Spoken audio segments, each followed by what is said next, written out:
Welcome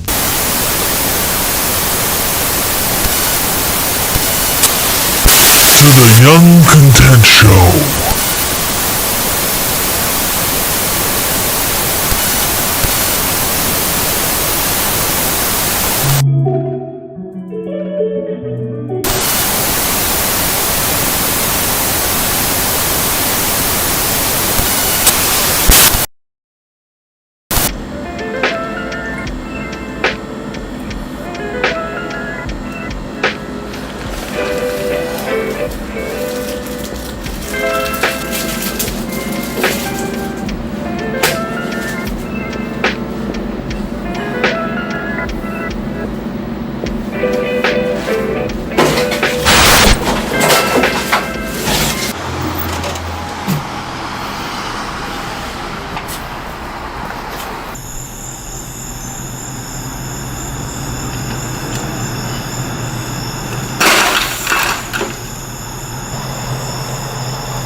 I'm lost inside of my head, looking for a way out. My thoughts are better inside. We gon' let it play out. I'm tired of chasing the bread, looking for a payout. When's it gonna be out? Call me to wrap my whole life up. All we could do is just try to put all the pieces together. Always don't mean it's forever. I wasn't meaning to bore you. I fought the demons before you. Treated like a video game. Every level feeling the same. I've been working day to day to day to day to day. Give me one reason I'll stay. Reason I pray so hard. Reason I made it so far. Why we gotta make it so hard?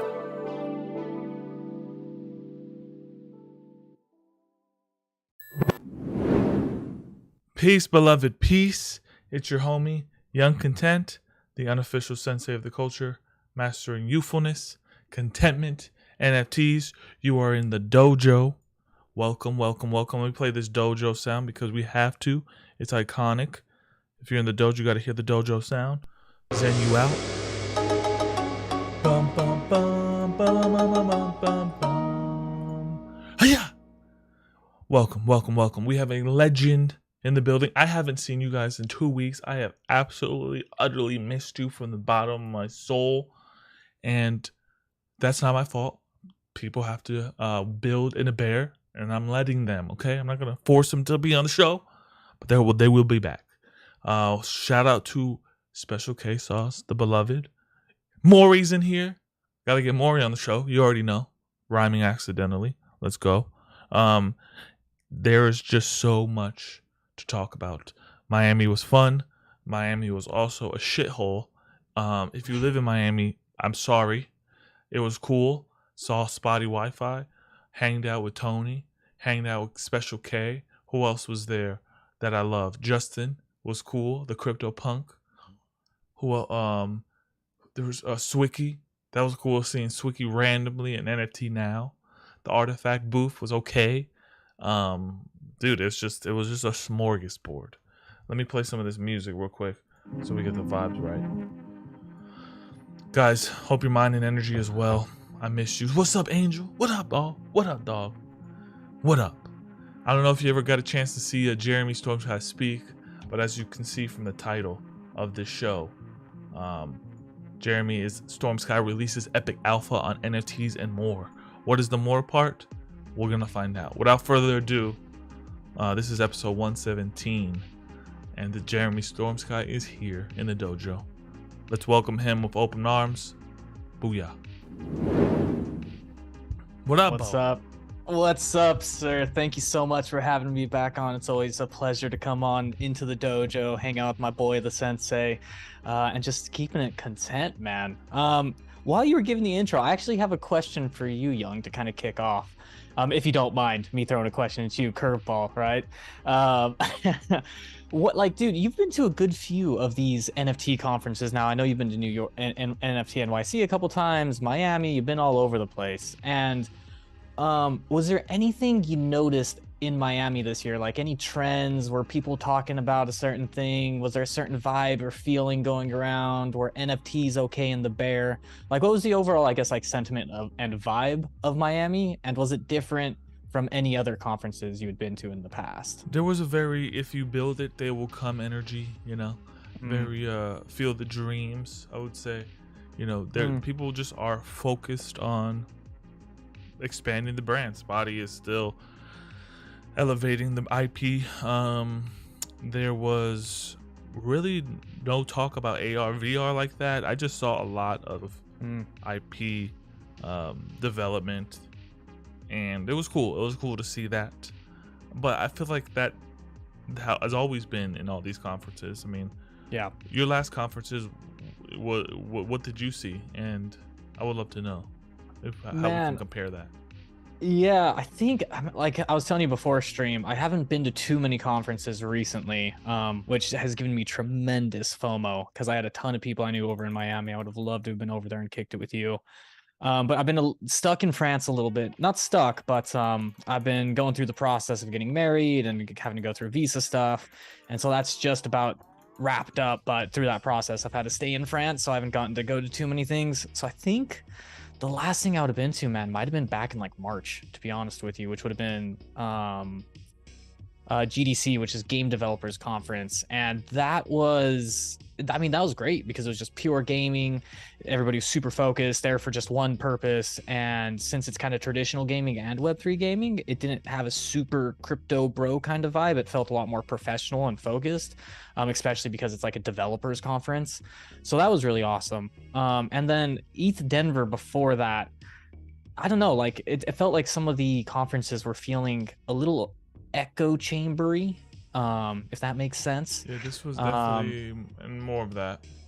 Yeah, it's interesting though, because I think with NFTs, like one thing I noticed with the NFT market and like landscape in general through FTX and all this crazy market turmoil is it seems that like the NFT community was a lot more insulated from that, and it didn't impact NFTs as much. Like I know Solana got wrecked, but the NFTs seem to be doing actually better there when you compare it to DeFi and other sort of market verticals. NFTs are just built different, man. I think is the punchline there. Built you know? different for sure, and I'm looking forward to seeing the big IP movie premiere where if you hold an NFT, we can all experience this like a drive-in movie theater or something unique, you know, where it brings people together. And it doesn't, I know you have to have your PFP and you get the exclusive party. That's just kind of getting old. I would like to see the more advanced integration of this interoperable bigger thing, you know? Yeah. Well, I mean, you know me, man. One of my big shticks for a long time has been when it comes to interoperability, the thing that interests me the least about interoperability is actually what I like identify as asset interoperability. And what I mean by that is like kind of what we think about as typical interoperability, where you bring your Illuvium monster into Axie, or you bring your sword from here over there. I think that's the least interesting kind of interoperability. I think when it comes to more interesting stuff, I think the interoperability of your identity and your community is a lot more interesting, and how like your reputation can carry over from one project to another.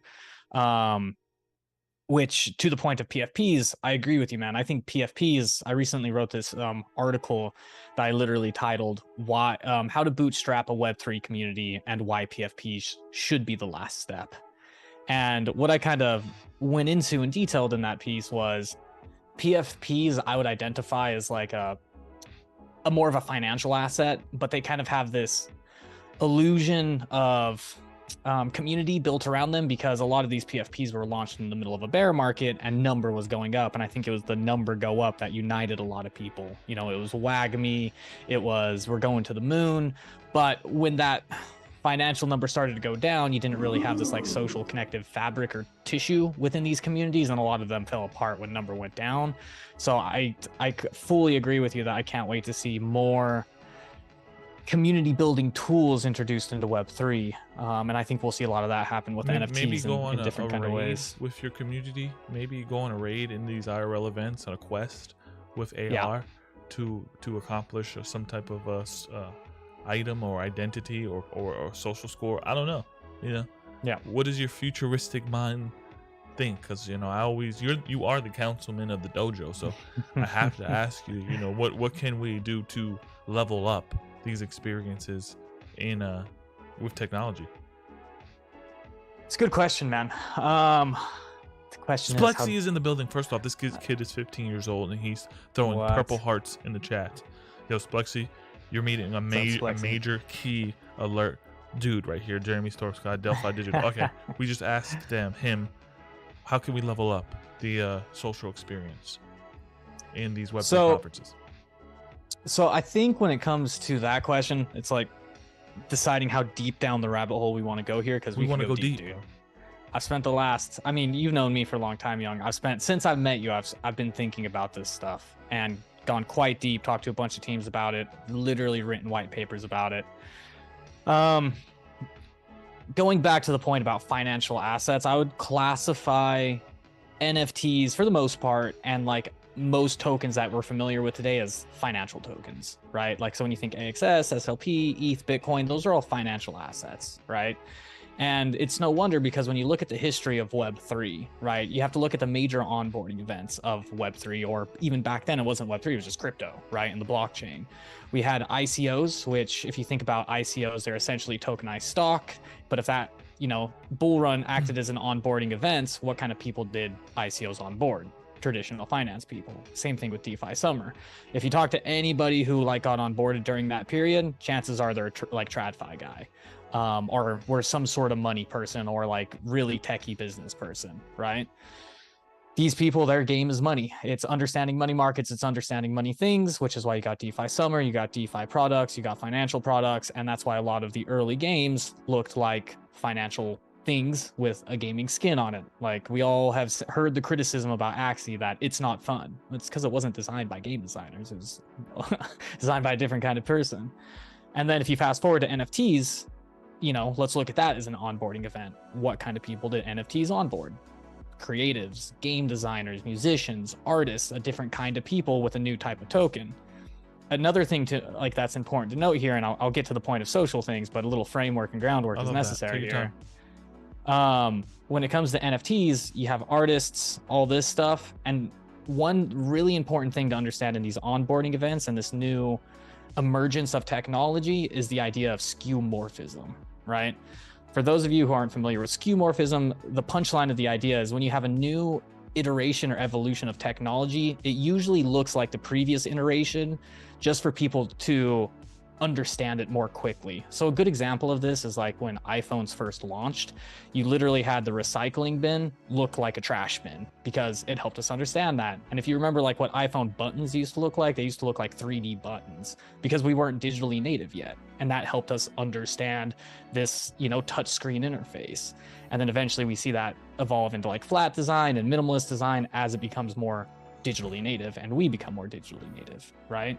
So the idea of skeuomorphism is really interesting when you look at the emergence of a new technology. And when you see tokens and ICOs, it's well, of course, ICOs look like tokenized stock because that was the easiest thing for TradFi people to wrap their heads around. And then DeFi looks like centralized finance, but decentralized.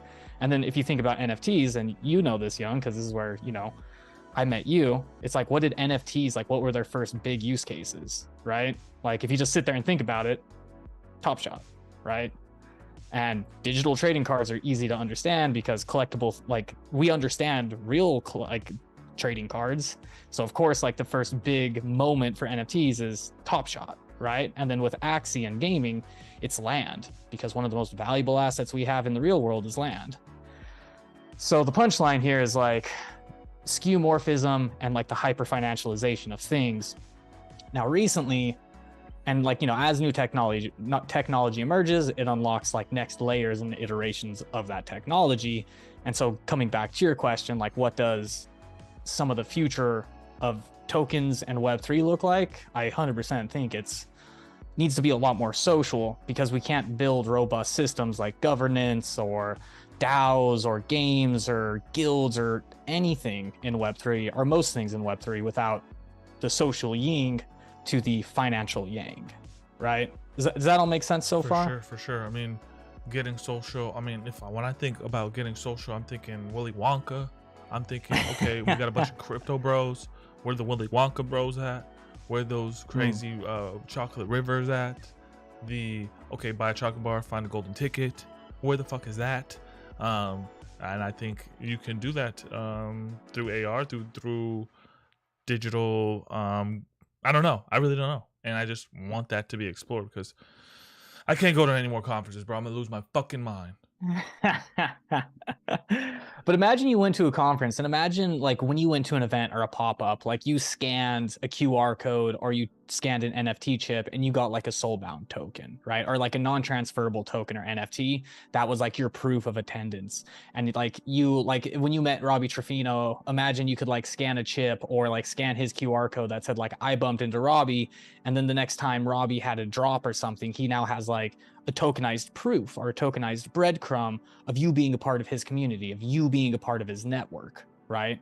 So like when we think about like the future of building communities and building networks in Web3, I think that's where some of the social angle will come in, where, you know, we could build communities in a social way that isn't so financialized, where you have to buy something or spend money or something.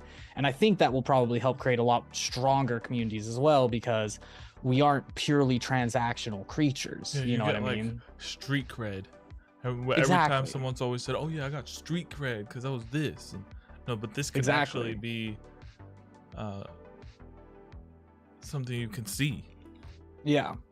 And so like, you know, street cred is a fucking perfect example, dude, because in my mind, when it comes to like tokenization and building out token models, which is what I do over at Delphi, like the first thing that pops into my head goes, what does proof of street cred look like? Yeah. And how can we tokenize street cred, right? Using econ tokens, NFTs, and like non-transferable things and soulbound things, you know, like what would like proof of ninja look like in the dojo? Yeah, what right? would Like proof probably of Tupac look like on street cred? You know, what would proof of Biggie Smalls be in this Web3 space? That's a good question. We'd probably have to do something with like a well tokenized like Audius or some sort of streaming service where people were like flying their flag and playing their music and attending their events, and it was all tokenized and on chain, so you could do things with that, right? Like, sure. I love that. We gotta explore this more. But first off, how's your mind, dude? How's your energy? I mean, I was thinking about taking a trip to the south of France, and I'm like, dude, is Jeremy in the south of France? Are you in the south of France? Yes, I'm still in the south of France. My wife is from this area, and so we own an apartment over here, and it just makes more sense than the States at the moment. So Is the south of France always cracked up to be, man? it's an interesting place, dude. So where I live just outside Cannes. Like a lot of people would have heard of like Cannes Film Festival. So I live like 15 minutes outside of Cannes. And just outside of Nice as well, kind of halfway between the two. So the interesting thing about the south of France is it's absolutely beautiful. Like I'm like 5 minutes away from the Mediterranean, and then I'm like 30 minutes away from the Alps, 40 minutes away from the Alps, and then like less than an hour away from the Italian border. So you have hiking, Mediterranean stuff, excellent food, it's beautiful. The only thing that sucks about the south of France, and if any French people are listening to this now or in the future, no offense, but like the thing that sucks about the south of France is French people. Because French people could be a bit crabby, I guess, around NPC? here. A bit NPC. It's just like, you have to understand it, like it's a super luxurious area, and so you have like a lot of rich people, a lot of old people, and a lot of tourists, and people work really hard here, so people just get a bit fed up, I think, sometimes. You know what I mean? But other than that, it's really nice. I wish my French was a little bit better because it makes it hard to like socialize, but other than that, it's pretty sweet, dude. And the culture is fantastic and last thing I'll say about the south of France, but where we're at is kind of like, it's right on the border of Italy. So like historically speaking, once again, you know me, I love my history. It's been in like Italian control, it's been in French control. So you have a really nice kind of fusion here between like French and Italian Mediterranean culture. So it has a really unique kind of taste to it, which is pretty special. So I like it. Nice. Thank you for being the my Anthony Bourdain out there on the streets, getting street cred. Absolutely. But how has Delphi treated you, man? I mean, I see nothing but, shout out to the homie Crypto Stash. He's like, he always makes these videos about Web3 gaming, and most of these games aren't polished, aren't ready for scale. They're kind of like bootleg demos you play just to like pass time. What is Delphi and your position on Web3 gaming? Because I have some interesting takes, and I would like to see your takes on where we go from here. You know, what's the evolution after Axie's failure?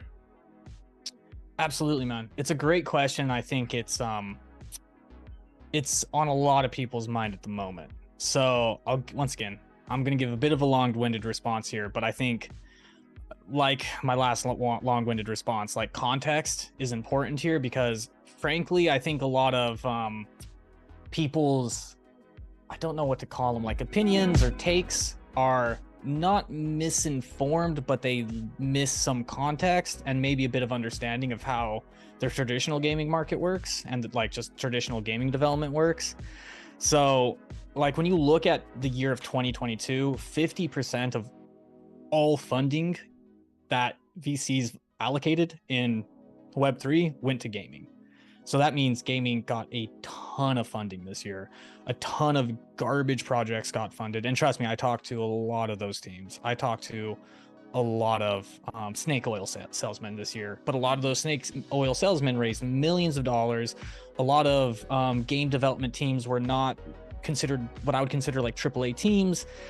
And even some of the more experienced teams were making lofty promises on as far as like when they could deliver games go. And I think because of the lack of understanding of how long it takes to make games and how hard it is to make games and how arduous the games industry is, a lot of people kind of took those promises at face value, and a lot of people expected we would have 5 AAA games out right now. Before you go like can you expose any of these salesmen?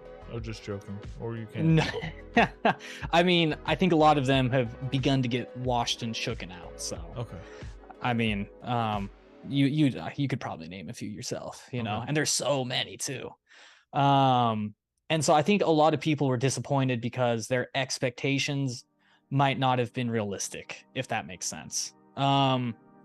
I think Axie, I wouldn't consider Axie a failure. I think Axie gets in a bad rap. And I don't just say that because they're a Portco and like we work with that team. I say it because like Axie kind of, well, first of all, Axie put Web3 gaming on the map. Axie created guilds and the guild model. It gave birth to all of that. And without Axie, we wouldn't have Web3 gaming being taken serious at all right now. And once again, going back to the idea of technology and iterations and figuring out better models, it's like we have to iterate, and play to earn just so happened to be the first model, right? And I think play to earn will have a place in the future, just like we have different genres of games today and different monetization models today. So I think what we're seeing happen in real time, especially in the Web3 and gaming sector, is the development and creation of new tools for game developers and Web3 developers to use. But those tools aren't always honed and they get iterated upon quickly.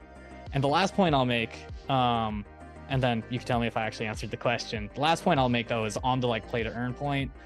It's like we've seen play to earn, play and earn, play to own, free to own, to own. And it's like, I saw somebody play fi, game fi. And I saw somebody the other day say like, oh, they should have stopped at like play to own. And I found that statement really weird, because that would have been saying like we should have stopped game development at Mario, or we should have stopped monetization at subscription model with World of Warcraft, or we should have stopped developing cars with I don't know, like the Hummer.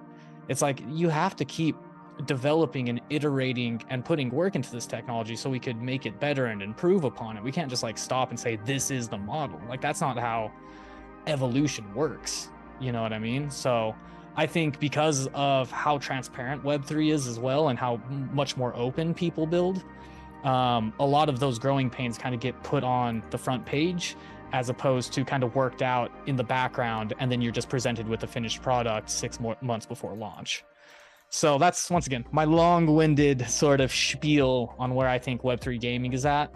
I think we still have a long way to go. I think, before we see those AAA games, like frankly, I don't think we're going to see a lot of exciting stuff in 2023. I think 2024, 2025 will be the years that Web3 gaming really breaks, because those games still need time to get developed, to be completely honest.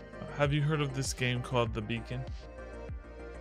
I am not so familiar with it, but it's built on Arbitrum, and interesting. They're doing a lot of interesting things.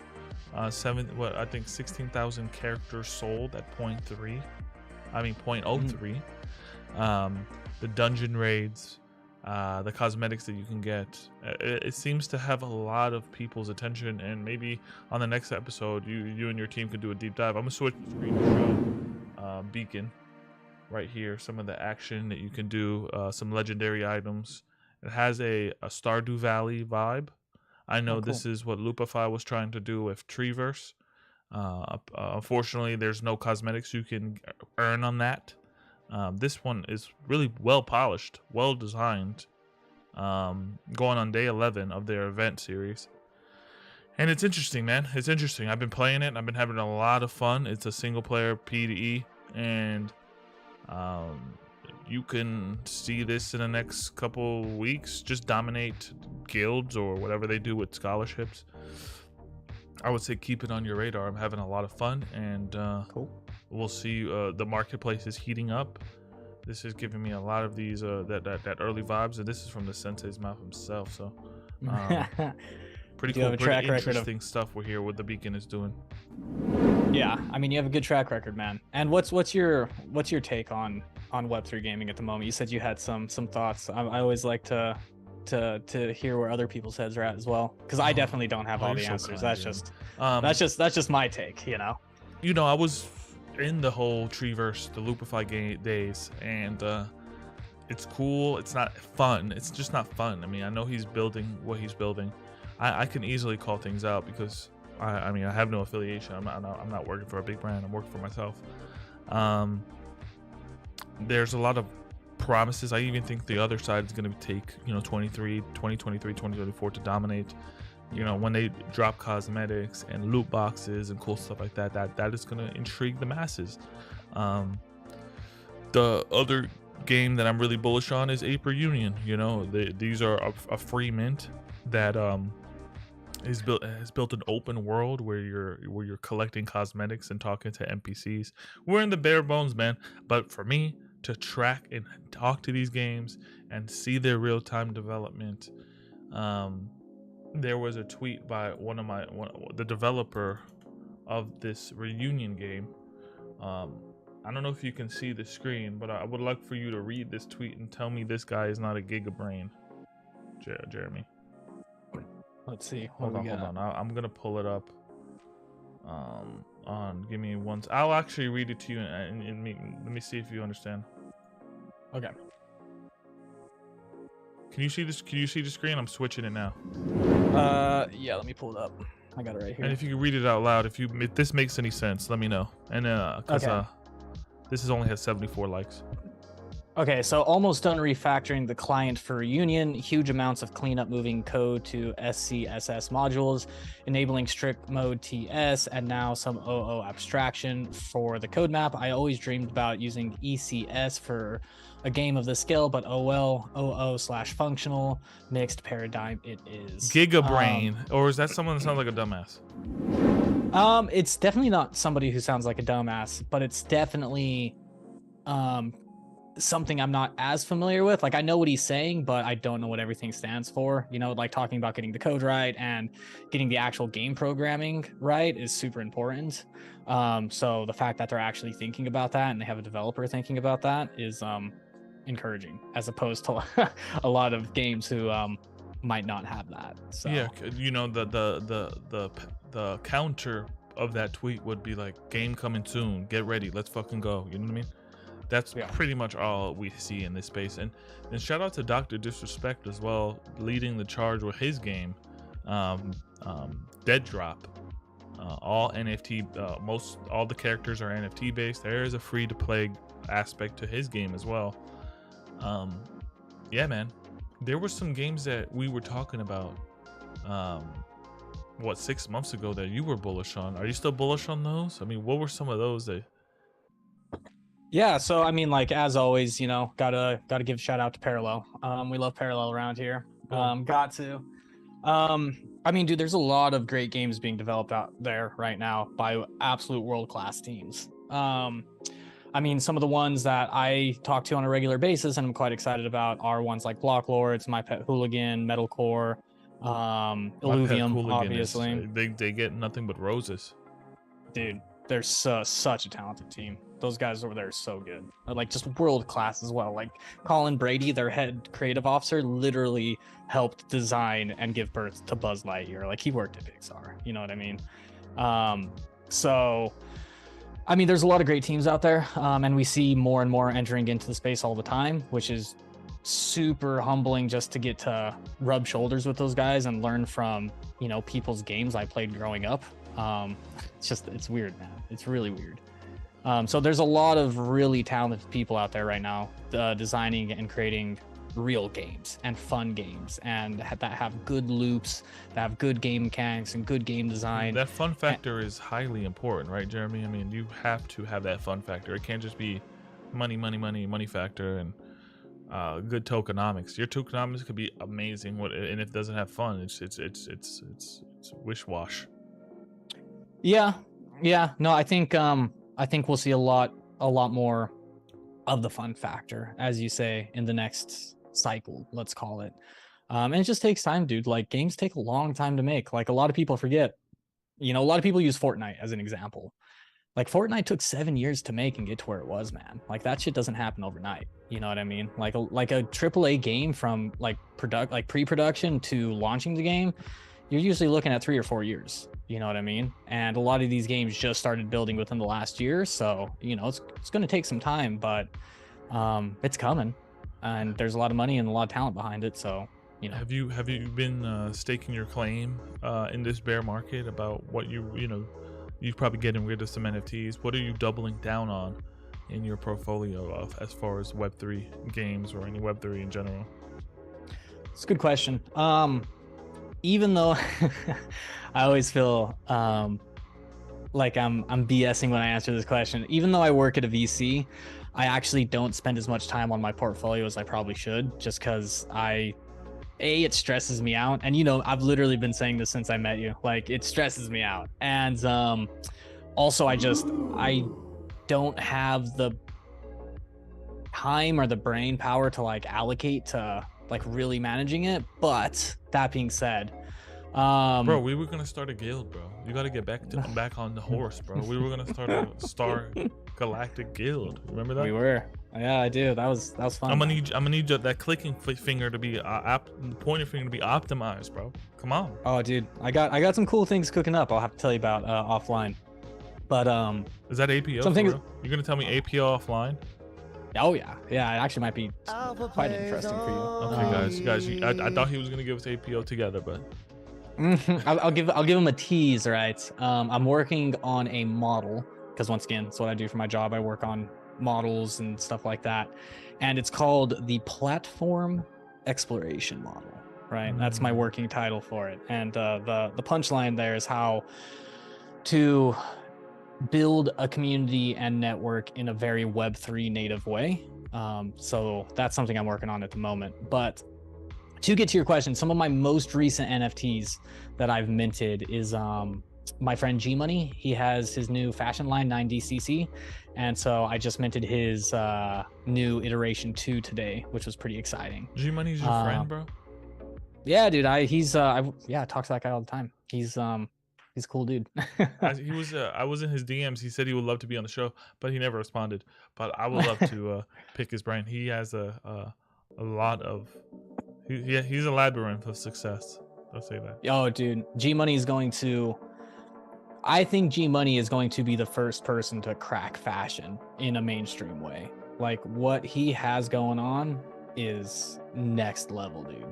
Like the street cred, the proof of street cred, like you could do that with his shirt. Like his shirts have chips in them to where when you scan the chip, you get issued a POAP that like is proof of like networking and proof of like you actually met that person, and like it's an insane system, dude. It's so fucking cool. I gotta give him And credit, but also gotta give credit to Orphan from Rags, that was has been developing this for the past 6 months. I know G Money's a well name, but for someone like Rags to do it, their drop is the 15th Soulbound NFT chips in them. Ooh. So it's gonna be cool to see these two worlds collide together. Yeah, it's the future, man. Just start bridging the gap. Also, one thing I love about what G Money's doing is he rebranded the term phygital, which is an awful name if you ask me, like physical digital items, and he rebranded them to networked products, which I just think is also just such a clean, lovely name for phygital, right? And it just sounds cooler. So I know, I like phygital, bro. I mean, it makes me think of like Sega or NES cartridge, you know? Yeah, makes me think of that's that. fair. Yeah, no, it does have a nice ring to it. Kind of rolls off the tongue, but I was watching a lot of these collectors recently. Shout out to Retro Rick. I've been watching your series on YouTube. These people just build game rooms out of these old nostalgic video games, the NES, the Sega, like a full GameCube collection. And seeing some of these prices on some of these GameCube games, $800-900 for a GameCube game, I was like, what the hell? I feel like, well, what I'm doing right now, what we're doing, we're having some access to some of the most epic nostalgia right now. Yeah. And yeah, shout out to G Money for doing it. I'm happy you're bullish on that. I was gonna ask you something. Are you still bullish on Illuvium? Because I'm trying to get in on that game. Are you still in Illuvium? Because what they're building is quite impressive. Yeah, no, dude. Shout out to Illuvium, for sure. I love what those guys are doing. I think they're one of the first movers in making not that Axie wasn't a real game at all. Axie is a real game, and once again, I think it doesn't deserve the credit it gets. But I think Illuvium was one of those first movers in actually developing a real fun game, and I mean, they continue to crush it, man. World-class technology, working with IMX, and guys over at IMX are great as well. And no, dude, super bullish. Once again, might take some time, but you know, when it comes, it'll hopefully set some sort of new standard. So yeah, pretty bullish. I'm ready to see you back in that playing it. You know, from the aspect of the first day when they do drop. You'll be able to cement your name by it's like a Pokemon style game. So with these Pokédex, so to speak, it can say who found this Illuvium at this certain time, which I think is impressive. They're going to put people's stuff on chain with these fictional characters, which is absolutely insane. Yeah, I think it's just, it's one of the cooler things that Web3 blockchain smart contracts enable, right? And one of the things that's touted often when it comes to Web3 gaming is just that idea of provenance, right? Or provenance, or, depending on where you're at. I think what's interesting when you think about provenance as well is I think provenance, when you mix it with some of the ideas we were talking about earlier, like proof of street cred, and you could begin introducing these proofs into items and into NFTs, like that's where I think things get really interesting, especially when it comes to gaming and fashion as well. It's like a collective history book, right? Exactly. And in my mind, like when you think about what will make something legendary, like in the gaming sense, it's like if you have 1,000 swords, like what is going to make that one sword Excalibur? You know what I mean? And it's going to be the provenance. Like that sword was held by King Arthur. It slayed the dragon. It was, part of the round table. And that's how Excalibur becomes Excalibur, or King Arthur becomes King Arthur, right? So that's something that I think is going to be really cool. Or that player in Illuvium. This NPC named Jeremey Stormsky lifted this sword and gave an epic ass speech that led 30-40 players to slaying the final boss in a record time. 100%. Yeah. That or right like, there is that beautiful. That right there is story, and you can't really put a price on story. 100%, man. And that goes to my point earlier, though. Like, we sometimes focus too much on the financial aspects of Web3, but like story, like when you think of story, it's like it injects meaning into things, and it's like, what do we as really smart apes gravitate toward. It's meaning. It's toward like communities. You know, like that's where the heart is, and you can't put a price tag or financialize that. So, I mean, I'm gonna need you in the way that you operate. I feel like you just, I don't know, man. You're a Renaissance man, and whoever's gonna, I need to know who's gonna be that next Renaissance man. I really think it's gonna be me, and you, man. or Maury, or Jetstock, or Washi, or all the friends that we made along the way. Yeah, and maybe the dojo could have its own timeline. You know. Well, you said there's a 15-year-old listening to this right now, right? Like, you talk about, can you imagine listening to this shit when you were 15, dude? Like, fuck, man. What a time to be 15, alive. man. Fuck. Yeah. I was just going to games. I was just going to, high school football games and trying to impress girls in bleachers. Well, that's why this life is so weird, man. And that's why I find this last year to be such a trip, dude. Because, I mean, when I first met you, like, I was living in Ireland. I was just starting to intern at Delphi. I was on the Alluvium Council. And since then, dude, like, going back to being 15, like I said earlier, like, I was playing games, and now I'm getting to work with the people who made those games, and not just work with those people as a fan, as a professional, and help them build their games. Like, it's fucking weird, man. And, like, what a trip of a year. You know what I mean? Like, a lot of these physicists are saying space-time is doomed. In the next 20 years, the whole theory of space-time is not going to be what you think it has been for the evolutionary perspective. It's going quantum. And that's why I feel like we're bending even in this time of NFTs. Like, 1 year ago is probably your 15-year journey. And yeah, man, it's only going to ramp up a little more. And this physics is about to get a little weird out there, Do you have any reflection? I mean, because we're in December now, Young. Like, we're at the end of the year, man. Like, do you have any reflections or pontifications on the wild year it's been? Oh man, yeah, man, I meeting a lot of these people, man. All these beautiful people, all these people that want to win. Becoming an actual, like, even wiser in my demeanor through this caricature that I created, the Sensei. Yes, I still am sometimes toxic. It is what it is. But seeing the friendships, seeing the people that want to win, seeing the fact that taking my ideas of how making money, but how can I bring value to these projects? It's all been a great bell curve of maturity, and I think it's just getting started. I honestly, it goes back to the history and the timeline that I'm building.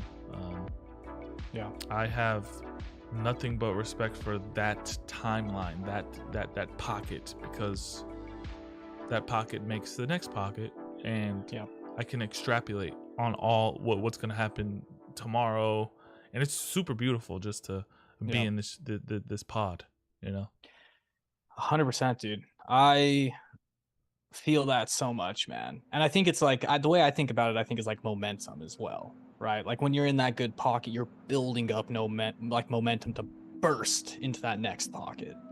And then, like, you only can build up that momentum, as you say, like, by surrounding yourself by beautiful people, builders and savages, and people who have that fire. Like, what's the saying, like, you are the composition of like your 5 closest friends, and you could extrapolate that to like your close, like the people in like the maybe closest 100 people in your network.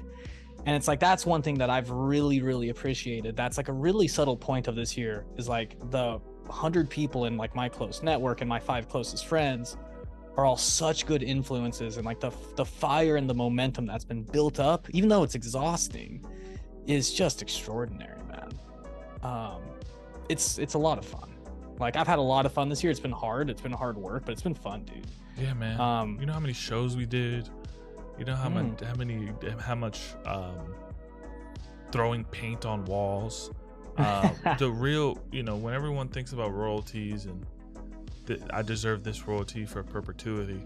Man, the real royalty is just seeing the people, man. The invested in the people. That compound interest you get from seeing your friends win and staying close to these people. Because yes, I would admit bear market is very stressful. I've seen a lot of people wig the fuck out, lose their absolute shit, and it's just nice to conversate and do life and get a little weird, get a little weird with the futuristic perspectives here, because this is what these conversations are grounding for me, and they keep me centered, and they're not going anywhere. And I'm figuring out how I can take YC in a global brand and be a real sensei, you know what I mean? So I appreciate people like you, man, because a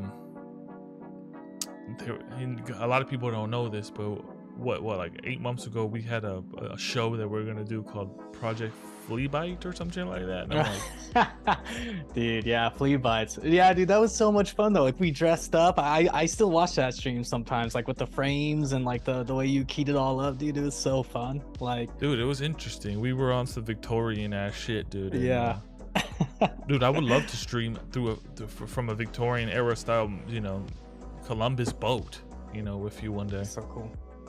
Well, I think what you said, dude, you said something really interesting there. And I think it's so accurate though. It's like, we have to get weird.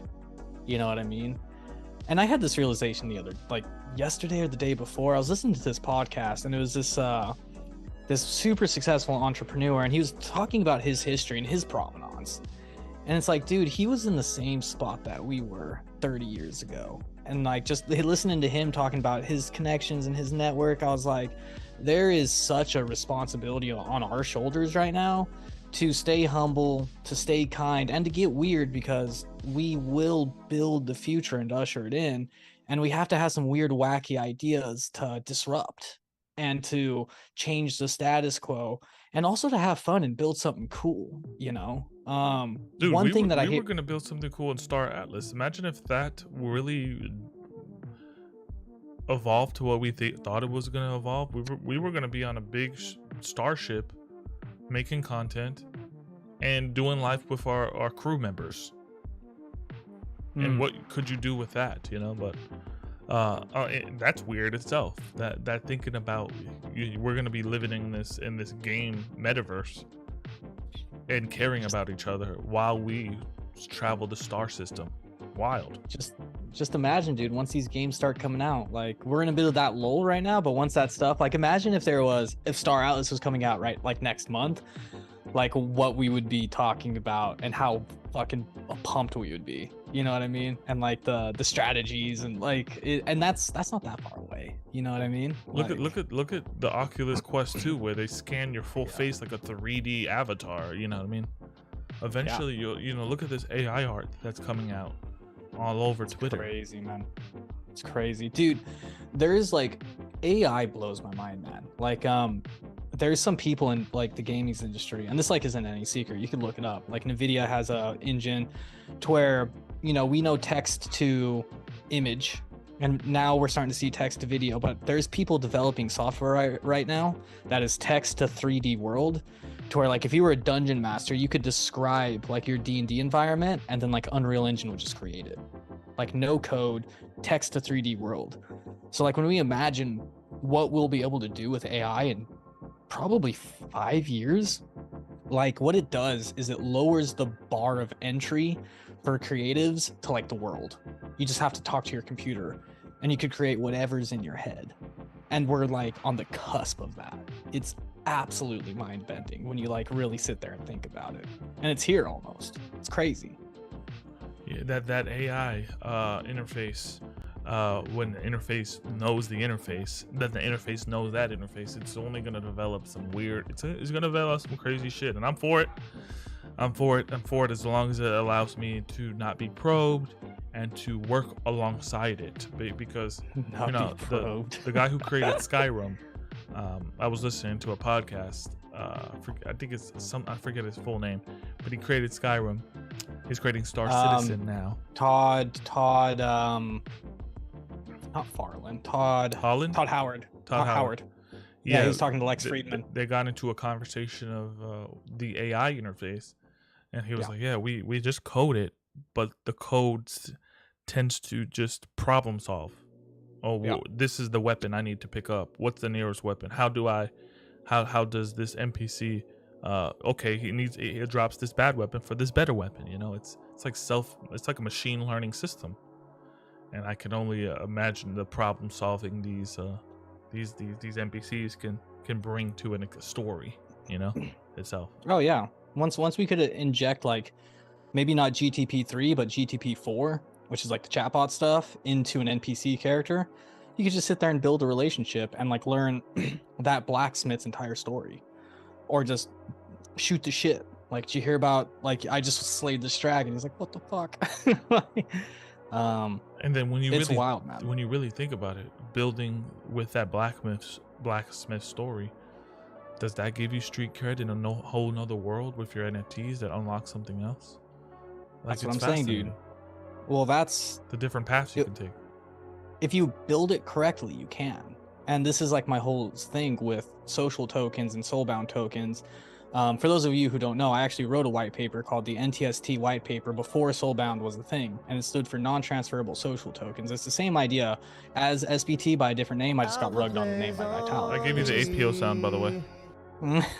Thank you.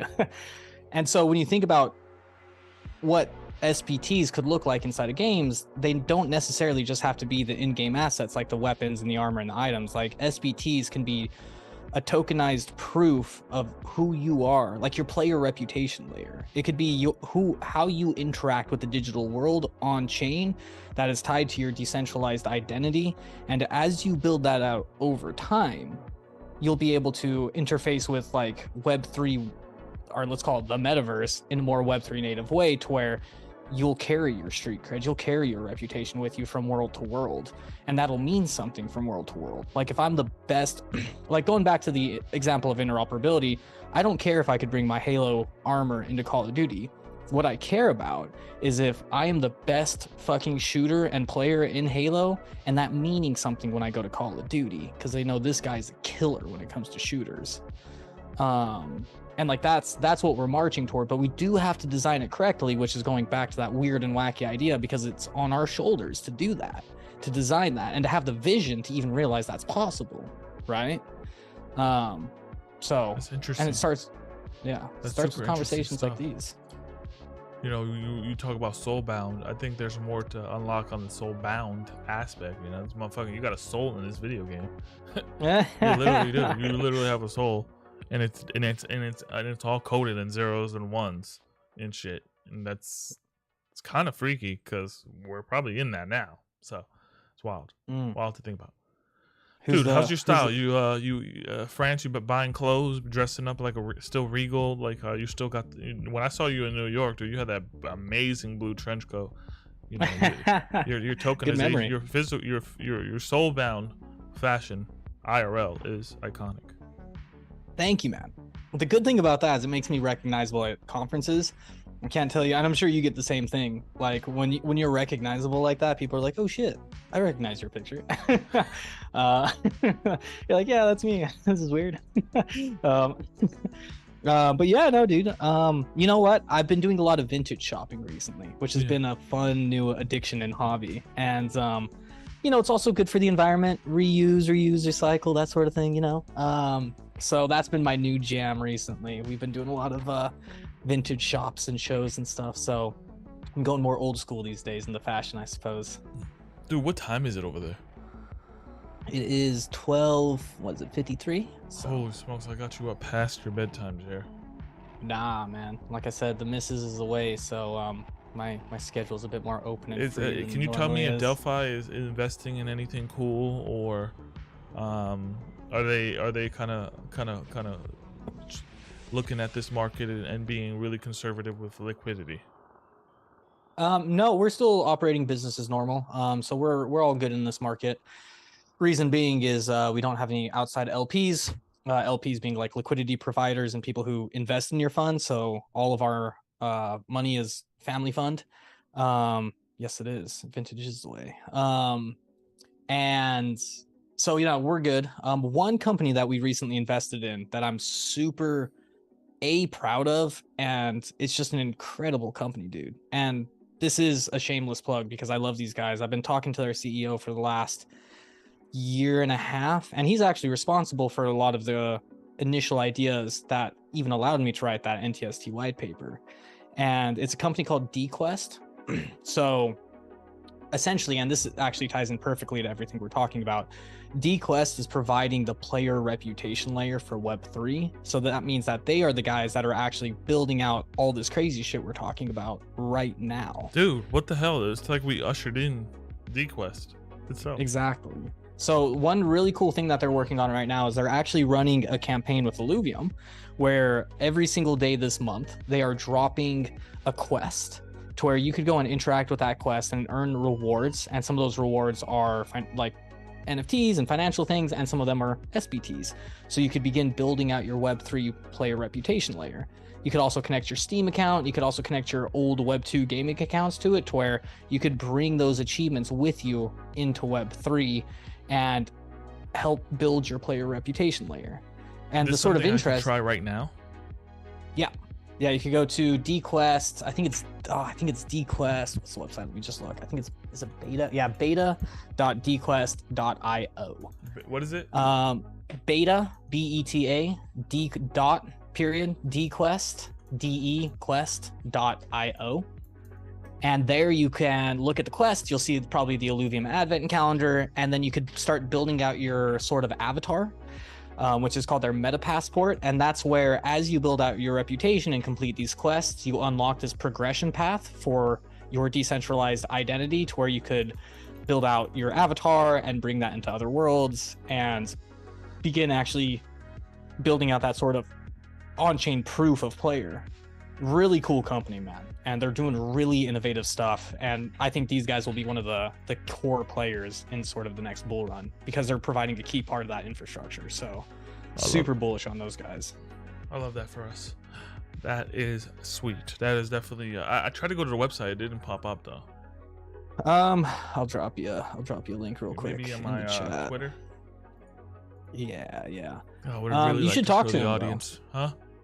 I said you should talk to him though, man. I could definitely connect you with their CEO, and he'd be happy to come on, I'm sure. Yeah, he's a really cool guy. Have someone for a product called Hi-Fi that is about to disrupt the horse racing industry, which is about $300 billion. A lot of this horse data breed is going on chain, and these guys have like super connections in this rural industry. So yeah, that makes sense.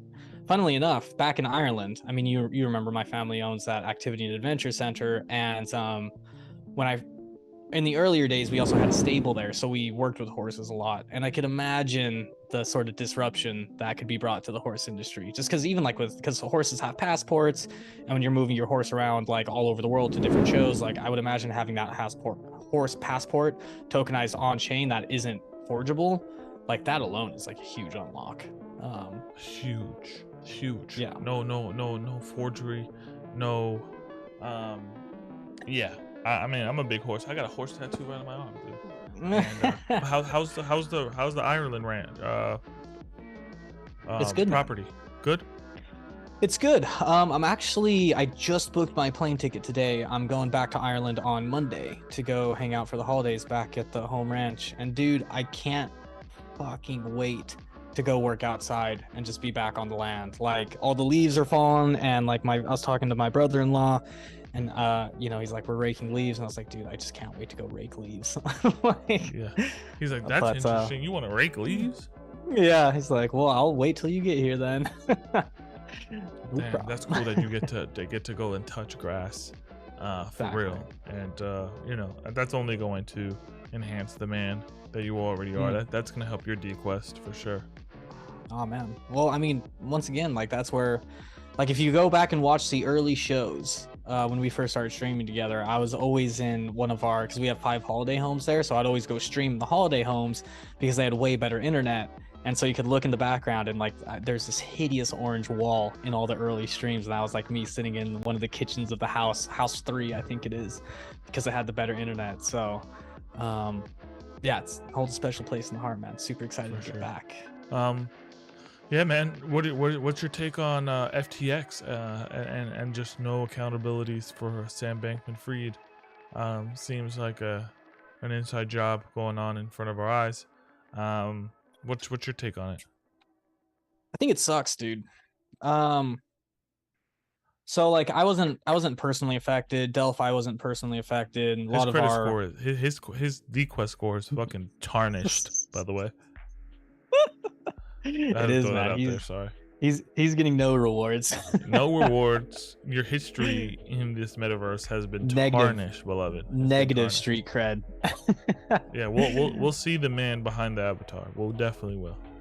Yeah. No, dude, I think it sucks and I think it's sad. And like Terra and 3AC didn't really affect me like FTX did. And like I said, even though I wasn't financially hit, I was emotionally hit so hard, dude. Like I was pretty depressed for about a week there. And the reason is, dude, it's just because like one event like that it did so much damage and created so much hurt and pain out there in the world for people who were completely innocent, for people who have been grinding and working so hard for the last 2 years and they just had to blow up in their face, for people who are out there, for founders that are out there right now going out on a limb to go raise rounds, and that just became 10 times harder because now, you know, the market and VCs are spooked and who knows what the sort of contagion and fallout of this is going to be. So it just sucks, man. It's sad. Like it's sad that Star Atlas Michael Wagner got hit pretty bad on that thing, which is only going to delay the Star Atlas product itself. That's what I mean, dude. Like, and that's the perfect example. It's like Michael spent a year grinding and raising grounds and building and like, you know, getting his baby secure to go heads down and build for the next however long their runway was, which I'm sure it was pretty impressive. And just to have that gone just like literally overnight, it's like, dude, that's not just like, that's not cool, you know? And like I can't even imagine. Dude, you were with me when I asked you I'm about to drop 100K on a capital fleet. Yeah. I feel like I dodged a bullet. Yeah, I remember you called me. I remember you called me when I was, once again, going back to the center. I was literally like we had people staying in the houses every week, and so I think it's like Saturday or Sunday is when you called me. It's the day where we have to go in and clean every single house. So I remember talking to you while I was like making beds and like cleaning a house. And no, I remember that conversation very clearly, man. It was yeah, bro. If crazy. If YGG can do it, I still think I still think like you're the councilman of the dojo for the rest of your life. I would like for you to fucking engage in a dojo and stop being ghosting the dojo, because you know you bring smiles to that place. But there is going to be a time where I feel like we're gonna really take this story to the next level. Absolutely, man. You know, I have no excuse for the dojo. Like my only excuse is I'm never on Discord anymore. Is the punchline there? Such a just because. punchline. Yeah, I know. It's just everything I do happens on Telegram these days. So I spend most of my time on Telegram, which sucks, dude. I do miss Discord. I miss the communities. But you're right. I have 3 screens here. It's easy to have Discord open on one and just. And the girl and the old missus is gone, man. You know, who cares? You know, I'll give you a pass when the missus leaves, but you know, then you can go 6 months quiet when she comes back. Absolutely, man. Walshy told me the other day that he might be headed to France in February, maybe. Nice. For one of the conferences, so I might be hanging out with Walshy soon, which I was super excited to hear. So if any of the other gurus or ninjas are around for that time, be super cool. I would love to visit you, dude, there, just to get a you know, maybe 3 days, get me a loft or whatever, and just hang out with you. I would love that. Well, dude, we should definitely maybe look at like a guru conference sometime next year, because there's a bunch of events happening in Paris and conferences. So we should maybe target one and just fucking go down. Like, be fucking fun. Oh, I love that a lot. Jeremy, you already know I'm over at the hour. I have grandma, you know, she's knitted me a sweater, and I just have to make sure she's okay. She doesn't break a hip with the she knits sweaters intensely, like hips are moved while the knitting is happening. I don't know if you have ever seen your grandma do that. What kind of sweaters is she knitting, man? I don't know, man. It's a whole Kevlar, like Kevlar. Yeah, dude, it's serious. It's a bulletproof vest. But dude, this was really good. I mean, is there any other topics that we need to discuss? I think you just dropped the Web3 play to earn stuff was really interesting. The soulbound stuff we talked about was very interesting. The historical timeline that we're in right now. Is there anything we're missing? Man, like I said, I think end of the year, and we're talking about this before stream and on stream, it just being the end of the year, I think it's just time for reflection, man. And just time to count the blessings or count the cherries from last year, if we're keeping it on theme here. And just be grateful for what an incredible year it was. Reset, take the time in the holidays that we all need for our mental sanity, and get ready to do it again, and do it better, learn the lessons. And I still believe in the space. I'm more bullish on Web3 and gaming and you and everything we're doing than I ever have been before. And I still genuinely get excited to wake up every morning and work in this space. So I think great things are still to come. I want to thank you for talking to my beloved Ape Mom, Rug Doctor. They had a talk with you, and they really felt impacted after that talk. Man. And I think you should honestly watch what they're doing with this new rollout, these quests, and that's coming up, because they're really putting the pedal to the metal, and they don't really get a lot of that attention.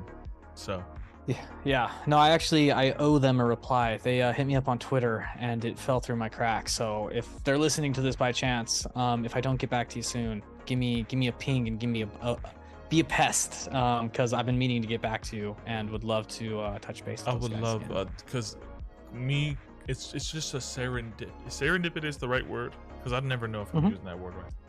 I think so. Depends. Finish your sentence. Knowing Jeremy from fucking no one, from the Alluvium Discord, to seeing him rise to Valhalla, to keeping his poise and his humility, for his follower growth, to people that I respect him. It's nothing but this is why I exist, to see him exist. And for that, you already know what's coming. Let me pause this music. You get the Frodo Shire sound effect.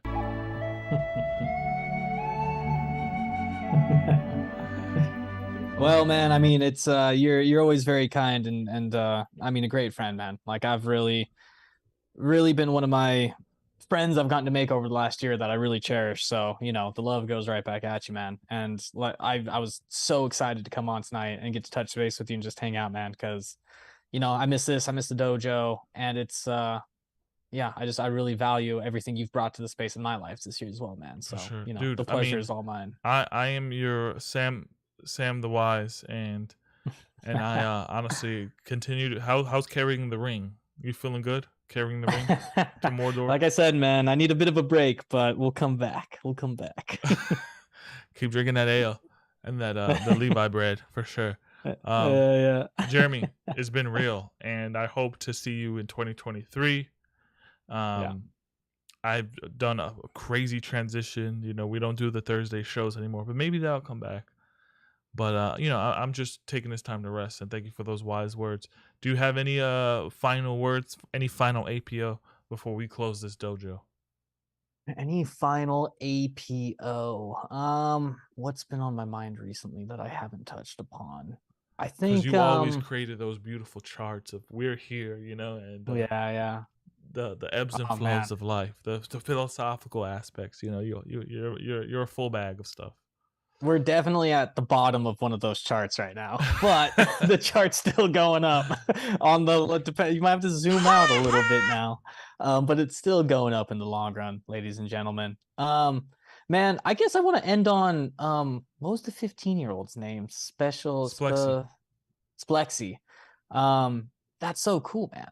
Like, I want to end on that. I want to end on hope. because that's like the most hopeful thing I've heard all month. It's like you have a 15-year-old right now who's like getting immersed in this space along with so many other, like that's the future, and that's not why we do it, but it's like that is so cool, man. And like just getting to like have him listen to you and have him like be hanging out in these circles, like he might absorb a nugget of information or a nugget of wisdom within the next 12 months of his life that might set him upon a path, or a lot of people who are just getting into the space upon a path that can change the future.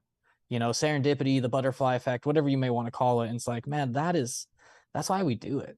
You know what I mean? It's like I want to give somebody that moment when they're our age that like is that oh shit moment. Like I was talking about getting to meet the people whose games I played. Like if we could create that moment for somebody, like I feel like we did pretty good. So yeah, ending on a note of hope and humility, I guess, of just getting to be on this crazy ride with you and rub shoulders with all the people we get to. And it's you know, I'm not a rich man, but I'm a really happy and blessed one. So it's been real, man. Dang, that's real.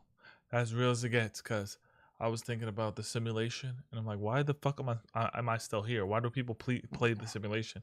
And I think it's one word he said, hope. And hope of something. Hope is like this really sticky, energetic plasma that keeps us alive. So, dude, thanks for keeping me alive. Thank you for keeping your energy alive, and it's a precious one. Guys, listeners on the pod, this is episode 117. We've made it this far. And we still got more in the timeline. So live the dream, eat ice cream, and above all, you know the drill. You want to say it, Jeremy? Stay content, ladies and gentlemen. Peace.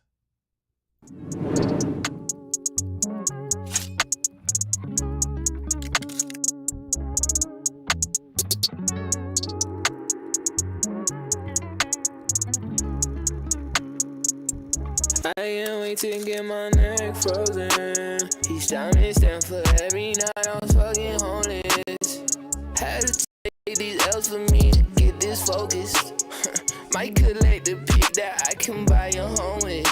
All this APO inside the dojo. I'm sure you wanna take a photo. Say you ain't going when you don't take risks. That's why you don't fall for FOMO. Yeah, and I still shoot from the logo. How you get this far off a photo? They just always gon' hate what they don't know. All the seats like what I need a bag for. Running to these plays, no hassle. Couldn't spend what I spend on gas though. Now she wanna pull me in, no lasso. Would've bought a Montclair, didn't match though. Shit. Man, you wanna act like an asshole. Man, you wanna burn this cat sight. Knew that fella and I got from sight. Just started shit and I feel like I might to get my neck frozen. Each time they stand for every night I was fucking homeless. Had to take these L's for me to get this focused. Might collect the pick that I can buy a home with.